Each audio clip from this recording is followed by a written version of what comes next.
Welcome to Clash of Health. Thanks for being here today. We are on the tailwinds of Thanksgiving, which is tomorrow. I should say the headwinds of Thanksgiving tomorrow. And I thought it would be kind of a cool experience to do a video about animal medicine and animal totems and how animals often have messages through their quote medicine, which is a Native American tradition for us if we so listen. And I'm actually reading a book. It's called Woods Woman by Anne Bastille, and I'll put her information in the notes. And she is a pioneer woman who lived in the 70s and 80s in the Adirondack Mountains, not far from where my family vacationed for many, many years, and some of them still vacation there. And Anne built her own log cabin and she lived a remote life up in this wilderness area that was quite wild, especially back then, with her dog. And here I am right now at a retreat, my own self constructed retreat, the day before Thanksgiving in Florida on a horse farm. And there's no horses in the fenced in area that I'm staying at, but right across next door there are horses, and my dog especially loves to go and watch these horses, and they seem to be enjoying watching him. So, in this book that Anne writes, she talked a lot about birds and animals, and it just kind of inspired me to make this video. And I hope it inspires you to look at the world around you with a magical eye of what is the interplay in your life and the messages that are being bequeathed to you, especially by animals that if you look with a really refined lens, you might start to notice. So back in, it's like 2002, a friend of mine who I had just met not long before, a yoga teacher, gifted me a book by a man named Ted Andrews called Animal Speaks. And then a couple years later, I went to Kripalu to a yoga retreat, and I bought Jamie Sam's animal medicine deck. And since then, I've really looked at animals and, what kind of medicine do they have for me in my life? And one of the animals or reptiles that started to come up with increasing frequency over the years was snakes. And at first, they started to show themselves in dreams. And then in 2016, ironically, on Thanksgiving Day, I decided to go to a writer's retreat. And I actually was more a bystander of this retreat because I had already done the literal writer part of the retreat a few months before. And I thought when they were offering it, it was like a part two, but it was actually the same retreat. But I didn't cancel my plane ticket. I decided to go anyway. And the second time going to Guatemala, Lake Atitlan with Amy Hansen's group was actually more, in some ways, profound than when I did the writers retreat, just because of the experiences I had and the people I met. One of the things I did was I hiked a volcano with an Australian woman who worked for an NGO, and they were building eco bricks for a building using water bottles. And she was just a really cool young woman. She was in her 20s, 6 feet tall. She and I ended up together, like deciding to hike this Guatemalan volcano, and we got lost at the end. It was quite the experience. Something that I'm so glad I did, and something that kind of pushed me to live outside of the box of the way I lived before. And in some ways, there was some censorship and familial censorship for what I was doing, that I wasn't going to holiday for Thanksgiving and, doing the family turkey dinner. And, I'm not saying it was the right decision or the wrong decision. I just did something that was out of the blue, and definitely was some censorship from my family in doing this. But anywho, how there I go to this retreat at this beautiful eco-friendly place. It was like a hacienda, like indoor, outdoor type kitchen, indoor, outdoor living, gorgeous. I'll try to put some pictures. I'll try to pull up some pictures for this video of this amazing place. But one day on actually on Thanksgiving Day, I went to the library, which was kind of in the outdoor area. It was this little bookshelf, and I went to pull off a book on Mayan history, and there was a snake behind the book that jumped out. I screamed, and the people working there ran up, and they said that the snake was gone, and they told me how auspicious it was from a Mayan perspective to see a snake. And I thought that was kind of interesting. And another synchronicity as I'm talking about this is Anne La Bastille, the Adirondack lady, actually spent time studying or working in Guatemala at Lake Atilan. So lots of synchronicities with this story. Anywho, how that was one of my experiences with snakes, not my last one. 2 years later, I was in herbal school, and we decided to go to this water hole, a river, where we could swim. And at the time, I think there was just a couple of us in the water. I was in the middle of the river, a couple people, I think most people were on shore, and I think there was like one person who was in the water but close to shore. And I saw a stick, what I thought to be a stick, and then I turned, and reared up in my face was this cottonmouth, and it had this bright white mouth. And what really stood out to me was it looked toothless. It was just kind of this white mouth, and it literally was in my face. And I screamed, and the women saw the snake on the surface of the water, and they said it swam towards me before it swam away. And I, quickly was swimming away, not realizing what kind of snake this was, or that snakes that swim on the surface of the water tend to be more likely, I think, to be poisonous because the venom holds them up, maybe. I don't know. Have to do your own research, but I think that's true. I definitely know that this snake had a bright white mouth. And I later learned that that's a telltale sign of a water moccasin, or a cottonmouth, as it's called. And it looks toothless because they retract their fangs until they strike. So that was my second interesting experience with a snake. And then shortly, a couple of months after that experience, I was beckoned from my home by the French Broad River, the river, unfortunately, that overflows quite often in Asheville, and overflowed to such an extent in Asheville of recent with the hurricane, and that it really destroyed the River Arts District. But on this rainy day in 2016, it was just pouring rain. I literally was beckoned out of my house to the river, and I'm going to read to you what happened that day.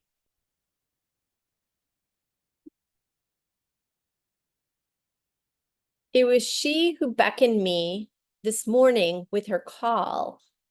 I walked out to my porch and listened to her sound, but it wasn't enough. It beckoned me to come, so I got in my car to drive down to see her, afraid that she might have already overflowed into the park, but she hadn't. I was not satisfied there at the fork in the road as I listened to her call. I drove side by side with her as her siren call said with more urgency to come. I made a half-hearted attempt to go straight, but instead made a sharp left into her awaiting parking lot. She lured me in. "Come closer so you can feel me," the French Broad River said to me. So I got out of my car into the pouring rain and stepped over and through puddles and mud as I glanced at a couple of people with umbrellas under a tarp. She wasn't satisfied. She wanted more of me. So I was pulled closer. I looked at a small deck, thinking maybe I could stand on it to watch her flow by, but this wasn't enough. I stepped to her bank, hindered by bramble, but still closer.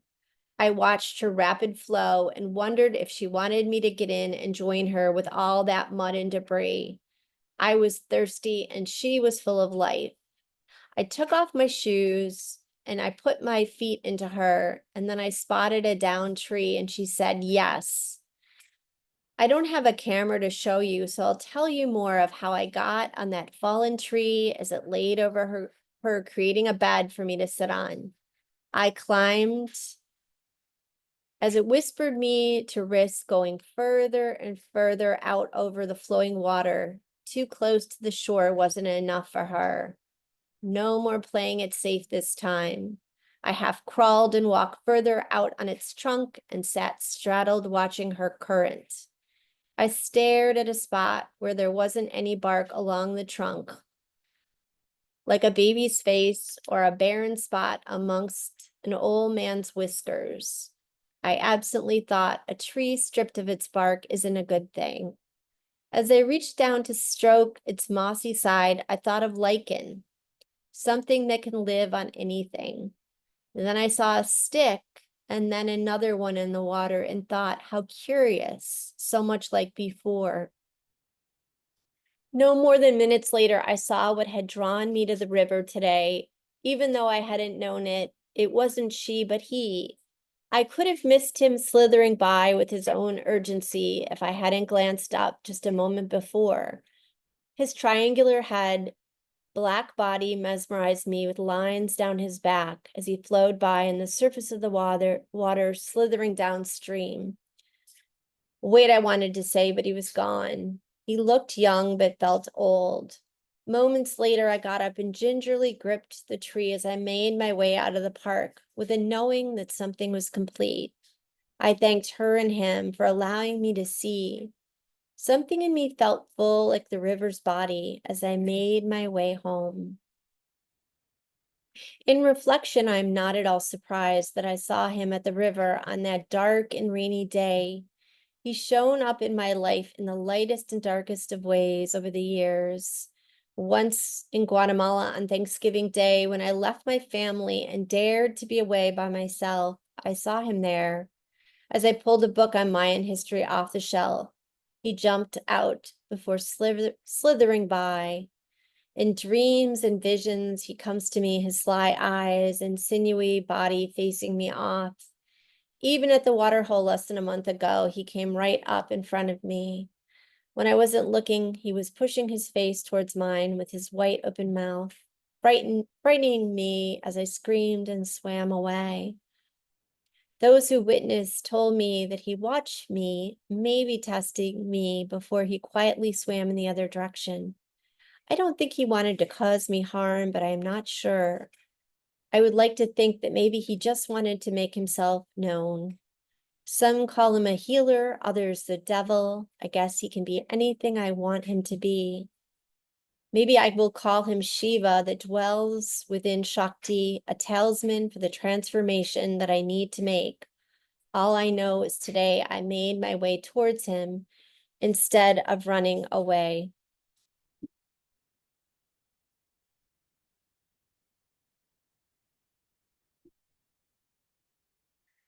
So that was my experience with basically being in a trance, called by the river to witness this snake, the divine feminine, maybe in the divine masculine coming together for me to witness. Who knows? My last snake experience that I want to share with you today was in Virginia. And I was living remotely, kind of like Anne La Bastille. in this cabin, but also maintaining my house in Asheville. With the proceeds from the divorce, I put it into this home, this cabin in on 40 acres in the hills, a remote area of the Shenandoah Park and the periphery of the Shenandoah.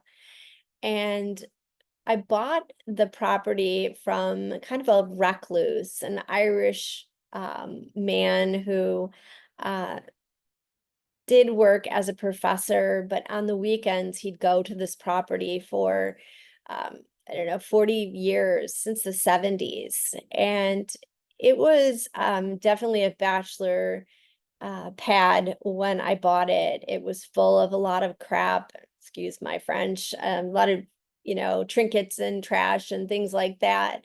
And it was messy, and the screened-in patio had a hole in it. It wasn't used. He put like old wood or wood that he was going to burn there in the fireplace. And the deck that was off the main part of the house was in disrepair. It was a beautiful deck. And so it was my dream to fix this place up and to make it a home and something that I could really enjoy. And in many ways I did. I'll maybe put some pictures of this place in addition to the snake that was the impetus for selling the property that came to me one day. So I was going back and forth between Asheville and this property, and for several months I was living at the property because I was renting my house out, and it was particularly desolate, cold period of time where I was kind of snowed and iced in, and really didn't see people for many, many days at a time. And it was kind of a dark period in my life, but I think in many ways a necessary period, dark night of the soul, so to speak. But in the spring, I was going to try to head up to upstate New York to see my family, my parents, and came from Asheville, did the drive. It was actually, it was late spring and it was very hot this day. It was like close to 90 degrees. And I was cooking for the guy who I knew from Asheville who had moved to DC that was going to trek down to watch my dog so I could go to upstate New York. And I was, making food and the heat, and had just driven from Asheville, and I was feeling quite overwhelmed in this moment and wishing that I had my partner that I had been with, my ex-husband, for 38 years. It was one of those few times where I was feeling sorry for myself that I was divorced and I was alone. So I remember going over to a part of the counter that I hadn't, been standing at. And I just was saying to spirit, like, I'm overwhelmed right now. And my father-in-law, my ex-father-in-law, came through and he said, "Stop doing what you're doing." And I was like, "Stop doing what I'm doing." And I was just all of a sudden intrigued by this message that came through from my father-in-law. So I went over to an oracle deck of cards for more insight, and I wasn't getting any insight into what he meant. So I went from feeling sorry for myself to being curious. And I said to him and spirit, "I need more information." And I turn around, and I need to give you a visual of what I saw because it was quite startling. Just gonna show you this picture of the snake that I saw. There he is. So stop doing what you're doing. I need more information. And then I see this snake in the dish rack. And I had been standing on the other side of this dish rack cooking food. So you can imagine my how startled I was to see this little guy there. He's a black snake. I don't know if he's a racer snake or a rat snake. I think he's a rat snake, but nonetheless, I was quite surprised to see this little dude there.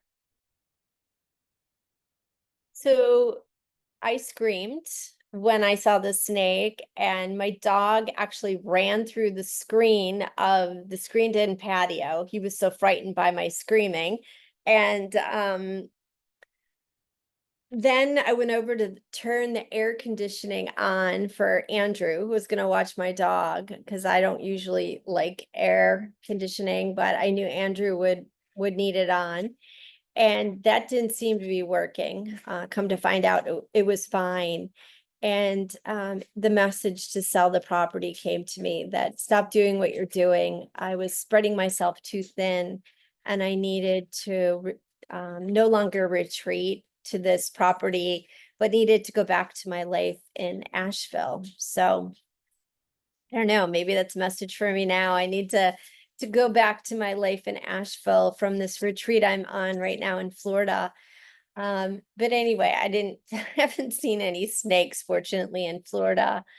But I guess this video wants to convey from a collage of health perspective how we interact with wildlife less and less over the years, but still at times we're intrigued by nature and the mystery of what nature has to say.